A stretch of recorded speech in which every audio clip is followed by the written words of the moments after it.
प्रश्नाची जबाबदारी दिली आणि या ठिकाणी माझे सुप्रीम कमांडर सन्माननीय SP साहेब उपस्थित आहेत। मी सुद्धा एक पोलीस कर्मचारी आहे आणि आपल्या अधीन सेवा करत आहे।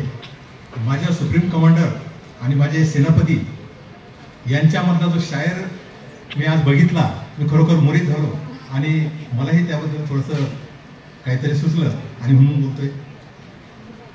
जहन में जिंदा है, जहन में जिंदा है, कारगिल में नापाकियों का कायर हल्ला।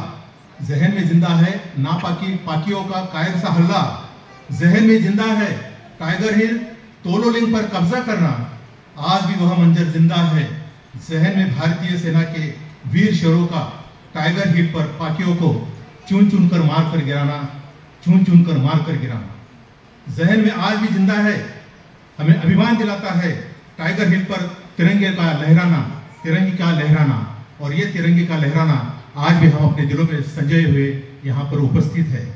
गेल्या 25 वर्षापासून आपण कारगिल विजय दिवस उत्साह संपन्न करतो, साजरा करतो आणि आज हा या कारगिल विजय दिवसाला 25 वर्ष पूर्ण होत आहेत। या कारगिल विजय दिवसासाठी या ठिकाणी उपस्थित झालेले सन्माननीय बुलढाणा विधान मतदारसंघाचे आमदार सन्माननीय संजीव गायकवाड यांनी आपल्या अत्यंत व्यस्ततेत वेळ देऊन या ठिकाणी उपस्थित झाले आणि आपल्या सर्वांचं मनोबल उंचावलं, त्याबद्दल मी त्यांचे आभार मानतो। तसेच सन्माननीय धीरजभाऊ लिंगाडे पदवीधर मतदारसंघाचे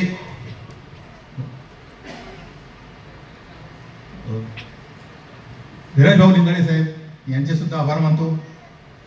कायदा सुव्यवस्था अबाधित ठेवून आणि आपला व्यस्त वेळ या ठिकाणी देऊन तुमच्या आमच्या सगळ्यांचं मनोबल आणि प्रबोधन करणारे आमचे सन्माननीय पोलीस अधीक्षक साहेब सुनील खडासने साहेब यांचे सुद्धा मी मनस्वी आभार मानतो।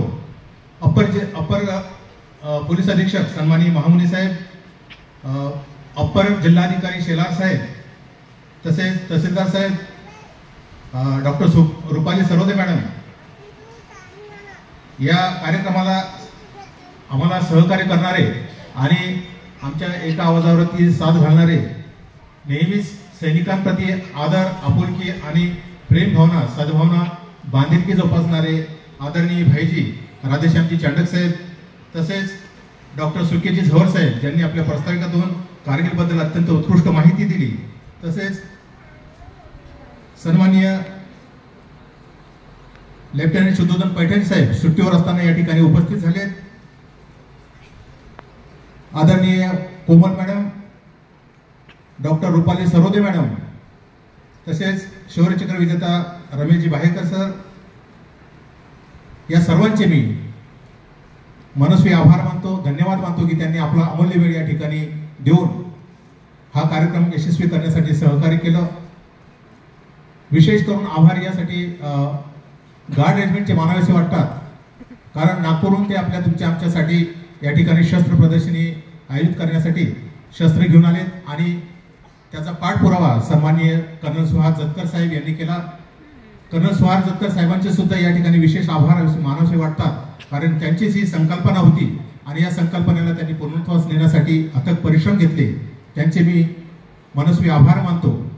तसेच सर्व सैनिक परिवार ज्यांचा या ठिकाणी सत्कार झाला, अशा सर्व शहीद परिवार, वीर माता, वीर पत्नी, वीर पिता, वीर पुत्र आणि सन्माननीय सर्व सैनिकगण, ज्येष्ठ वरिष्ठ प्रतिष्ठित नागरिक, महिला भगिनी, तसेच विशेष करून ज्यांनी या कार्यक्रमाचं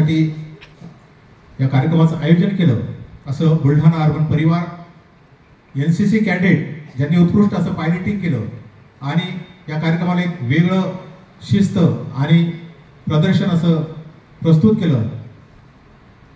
तसेच या कार्यक्रमासाठी सर्व विद्यार्थी, शिक्षक वृंद, बुलढाणा अर्बनचे कर्मचारी वृंद, आपल्या सर्वांचे मी मनस्वी आभार मानतो, धन्यवाद मानतो। या कार्यक्रमाला अत्यंत प्रभावी आणि शोभनीय बनवण्यासाठी ग्राफिक्स आणि डिझायनर कॅमेरामॅन यांनी सुद्धा सहकार्य केले, त्यांचा सुद्धा मी मनस्वी आभार मानतो। सैनिक सन्मान रॅली यासाठी ट्रॅफिक पोलीस कर्मचारी, पोलीस बँड कर्मचारी यांनी सुद्धा या कार्यक्रमात अत्यंत शोभा वाढवली, त्यांचा सुद्धा मी मनस्वी आभार मानतो। बुलढाणा अर्बन बँड पथक यांनी सुद्धा आपले कलेचं प्रदर्शन करून तुमच्या आमच्या सर्वांचं मनोरंजन केलं, त्यांच्यासोबत सुद्धा मी या ठिकाणी मनस्वी आभार मानतो। आजच्या या कार्यक्रमाला यशस्वी करण्यासाठी ज्यांनी प्रत्यक्ष अप्रत्यक्षरित्या सहकार्य केलं त्या सर्वांचं, सर्व मान्यवरांचं मी मनापासून धन्यवाद मानतो, आभार मानतो। जय हिंद, जय भारत।